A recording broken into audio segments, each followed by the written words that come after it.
My name is Ryan Levi Ploughe.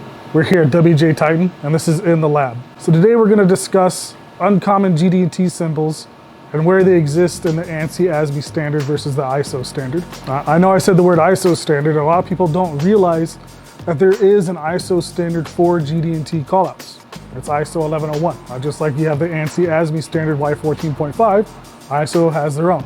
Now, there are a lot of similarities between the two, but there are a few common differences that really need to be understood. So ASME has their GD&T Rule 1 and their GD&T Rule 2. Those rules don't exist on the ISO side. Because of that, you've got some very uncommon symbols that exist, but are only existent in certain systems like the ISO or ASME. A common example of that would be independency and that symbol. So normally under GD&T and its rules, size controls form. Right? It's the envelope principle, it's the envelope law, for lack of a better word. What that means is your form is still controlled by your size deviation. Now, in case you wanted to control form independently of size, the ASME standard came up with the independency symbol, which is an eye encapsulated in a circle. It's not very common, but it does exist, and it's important to understand that when you see that symbol, what that means is size has no impact on form. Now, we talked about the ASME side.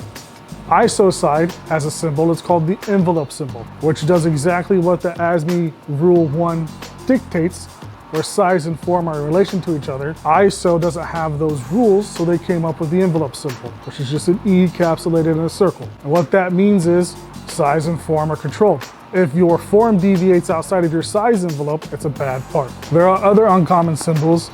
A good one's free state. So normally, during part inspection, your part is supposed to be measured in a free state. It's not supposed to be constrained or influenced by outside sources. However, you can have notation on your print that states, hey, this part has to be inspected in this fixture with bolt holes through these holes. That's considered a constrained state. So a free state symbol can also be added to that print to identify certain features that need to be inspected in free state so that that fixture or that constraint has no impact on measurement. Free state is also used on soft or very moldable parts to identify features that have to be inspected in a free state. So again, just realize that there are at least two standards of GD&T and how its measurement impacts and how it's interpreted on prints.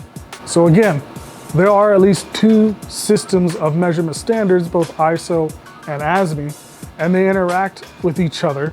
They're similar, but they're also dissimilar. And it's important to know what those key differences are. If you guys want to talk about symbols and what they are and where they exist in each system, how they impact a print, how they impact a part, don't be afraid to drop a comment below, shoot me or my team a message, or just reach out to us through email. I also want to add that we know that these videos are seen by the CMM world or the professional world, and you may have questions or you may want to have a conversation about something, and you may see that there aren't a lot of comments or there's not a lot of public conversations. Just realize that we receive a lot of private messages with individual conversations or just quick questions that people have. You may not see that. So if you're uncomfortable dropping a comment, please don't hesitate or feel like you can't reach out to us, because that's what we're here for. So reach out to us on either a direct message, or you can find my company website and shoot us an email through company website, and we'll gladly answer all questions you guys have. Most of these videos have actually stemmed from conversations we've had with customers, or even just a private party with a quick question. That's why they exist. So again, don't be afraid to reach out to us. We're here to talk about this stuff all day.